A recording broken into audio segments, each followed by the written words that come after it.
Boa tarde. Depois desses nomes todos, vocês podem me chamar de Nipô. Que no Brasil, para fazer sucesso, só 4 letras.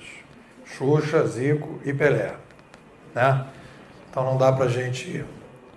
Às vezes eu faço uma piada que o Lula é a exceção que justifica a regra, mas... Eu, na verdade, sou empreendedor. Tenho 22 anos, minha empresa, desde 1995, que eu tenho empresa. E eu comecei desde os primórdios da internet, e eu tento ajudar os meus clientes a entender o que está acontecendo e tomar uma atitude. E eu venho nessa batalha aí há 22 anos. E eu fui tentando entender o que está acontecendo, e o tema aqui hoje é inovação e organizações, e de necessidade da gente entender o que está acontecendo, mudança, geração de valor. E eu queria dizer para vocês, e é a primeira mensagem que eu vou passar para vocês, é o seguinte: nós estamos vivendo hoje a maior mudança da história do ser humano. Nós nunca vivemos a mudança que nós estamos começando a passar, nós nunca vivemos isso. Nós estamos vivendo o início do que eu chamo de uma revolução civilizacional. E é importante a gente entender essa mudança, essa revolução civilizacional, porque ela vai mudar profundamente a sociedade. Ela, na verdade, já está mudando. Todas essas sensações que a gente tem no Brasil, né, da gente ver determinadas pessoas presas, que a gente nunca imaginou que iam estar presas, da gente ver determinadas participações das pessoas na política, que a gente não imaginava que as pessoas iam participar tanto da política, da gente começar a visualizar uma série de mudanças no mundo que a gente está vendo, nós estamos começando esse processo de mudança. Então eu venho mostrar para vocês, eu tenho me dedicado, e uma das coisas que a gente está discutindo eu tenho tentado estudar métodos mais sofisticados para entender o futuro. E a gente normalmente, quando pensa o futuro, a gente pensa o futuro de uma maneira muito emocional, a gente pensa o futuro de uma forma muito emotiva, e a gente às vezes não consegue entender determinadas coisas. E eu vou tentar mostrar para vocês qual é o diagnóstico que eu estou fazendo, para onde nós estamos caminhando, quais são as mudanças que vão acontecer, que vão afetar de alguma forma o trabalho de vocês, vão afetar profundamente a vida dos filhos de vocês e vão afetar muito profundamente a vida dos netos de vocês.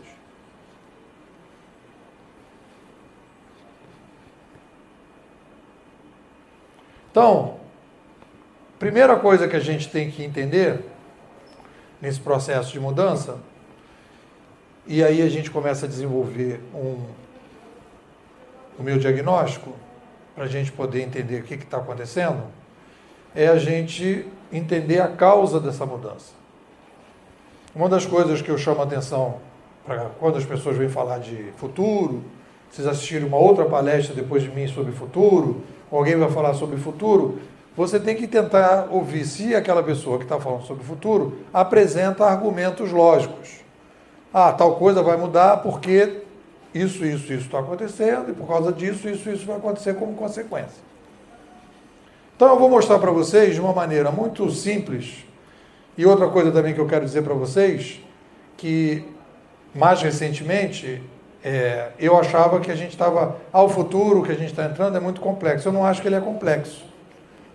Depois que eu estudei, eu cheguei a algumas conclusões que tem determinadas coisas que são muito simples para entender. A grande dificuldade que nós temos não é que o futuro é complexo, é que a maneira que a gente pensa a sociedade que é equivocada. A nossa mentalidade hoje não está preparada para entender o que vai vir para frente. E o grande desafio que a gente tem é abrir mão da maneira que a gente pensa o mundo para poder entender esse novo mundo, que é a vida que está acontecendo. O que está acontecendo é a vida. Então, se está acontecendo isso, por que isso está acontecendo? E por que eu não consigo entender o que está acontecendo? É porque a minha maneira de pensar não incorpora isso que está acontecendo. Então eu tenho que pensar de maneira diferente. Essa é a grande dificuldade hoje para a gente.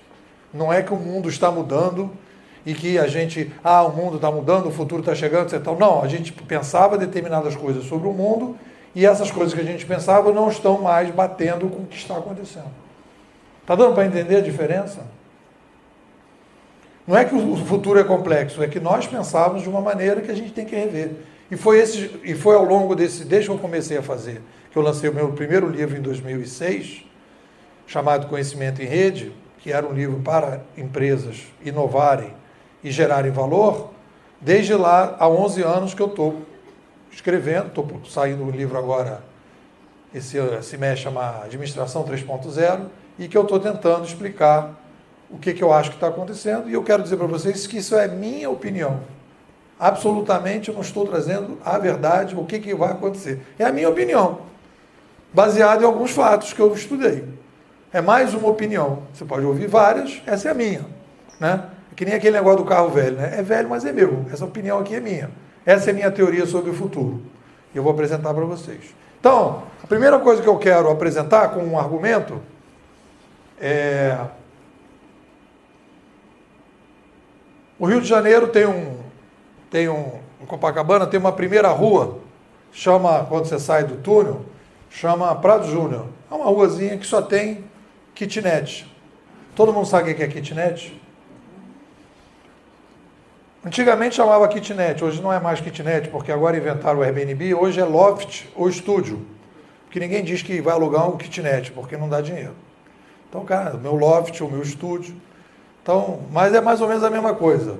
Loft ou estúdio ou kitnet é aquele lugar que você entra e já está na janela. É isso.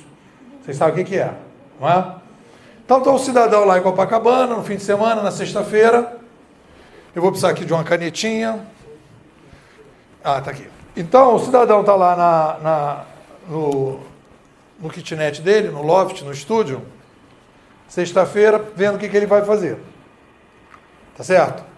Toca a campainha. Tocou a campainha.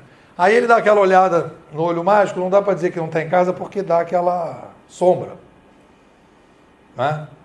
Então, são 6 parentes vindo de Aracaju para passar o fim de semana no kitnet do cidadão em Copacabana. Tá certo? O pessoal de Aracaju gosta de chegar assim, de surpresa. Já me falaram. Então, eu queria perguntar para vocês o seguinte: quais são as crises que terão que ser administradas nesse kitnet, nesse fim de semana? Por favor, quem que sugere? Quais são os problemas que a gente vai ter que resolver? Espaço. Espaço. Primeiro item, espaço. O que mais que vai ter de problema nesse kitnet? Banheiro. Banheiro. Dormir é espaço. O que mais? Alimentação. Boa. Alimentação. O que mais? Lazer. Boa. O que mais? O que mais que vai ter de problema nesse fim de semana? Material que não tem de insumos, lençol, logística. Logística. O que mais? Vamos lá. Relacionamento, conflitos. Conflitos. Beleza, eu poderia dizer barulho? Hein? Sim? Faz sentido? Barulho. Poderia dizer sujeira? Sim? Faz sentido? Não estou forçando a barra, não. Faz sentido ou não? Sujeira. Então eu vou perguntar para vocês o seguinte: o cara está lá no loft dele, sexta-feira, chega 6 parentes de Aracaju, os caras vão passar o fim de semana lá. São esses os problemas que vão ter que ser administrados lá? Sim ou não? Hein? Sim. Sim. Então tá, beleza. Então vamos entrar na seguinte questão: quantas pessoas existiam no nosso planeta em 1800? Quem chuta um número por alto no planeta? Quantas pessoas? Quem chuta? 1 bilhão. 1 bilhão. 1 bi. 1 bilhão. Quantas pessoas nós somos hoje? 7. 7 bi. Então preste atenção. Eu tenho aqui 1.800 no nosso kitnet, 1 bilhão. Venho para 7 bilhões em 2017. Leiam de novo e vejam se não são as crises que nós estamos tendo que administrar nesse mundo nosso. Espaço, saneamento, alimentação, lazer, logística, conflitos, barulho, sujeira, água, educação, comunicação, energia. Então, primeira coisa que eu quero dizer para vocês que está errada na nossa mentalidade, que nós temos que rever rápido, profundamente, é o que é o ser humano. Nós não entendemos o ser humano. Nós não entendemos o ser humano. E nós não entendemos que boa parte das crises que nós estamos vivendo é porque nós crescemos demograficamente que nem os malucos. Se a gente analisar a história de Sergipe, se você for analisar as grandes capitais, a taxa de crescimento das grandes capitais no Brasil é de 40, 50, 60 vezes. Aí o cara chega e diz assim, no tempo da minha avó, ela sentava numa cadeirinha e ficava conversando na calçada. Hoje ninguém mais faz isso. Mas quantas pessoas moravam na cidade da sua avó? Eu, quando em 1960 nasci, em 1965, 66, e muita gente aqui deve ter vivido isso, no meu prédio não tinha porteiro eletrônico, não tinha grade, não tinha câmera, não era aquela coisa que o cara tinha que falar com alguém para entrar. A pessoa ia entrando como se fosse uma vila, batia na tua porta. Então, a primeira coisa que eu quero chamar a atenção de vocês é a seguinte. Quando eu comecei a estudar esse futuro, a primeira coisa que eu me deparei é o seguinte, nós não percebemos, por ser uma coisa invisível, nós não nos damos conta do que significa e o que significou nós temos passado de 1 para 7 bilhões de pessoas no mundo.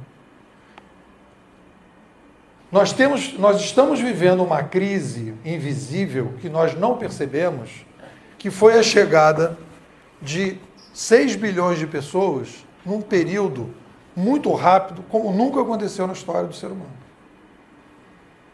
Vocês terem uma noção, no Brasil, se a gente for trabalhar com números, o Brasil, em 1900, vocês têm mais ou menos a noção da população no Brasil em 1900? Quem chuta? 1900. 1900, 30 milhões. 2017, 210 mais ou menos. 210, 205, 200. O Brasil cresceu 7 vezes. O mundo cresceu 7 vezes em 200 anos. E o Brasil cresceu 7 vezes em 100 anos. Aí quando as pessoas começam a falar que o Brasil está em crise, que o Brasil isso, que o Brasil aquilo, está aqui. Se a gente tivesse gestores políticos suecos, o problema não seria diferente. Só que nós não temos gestores suecos.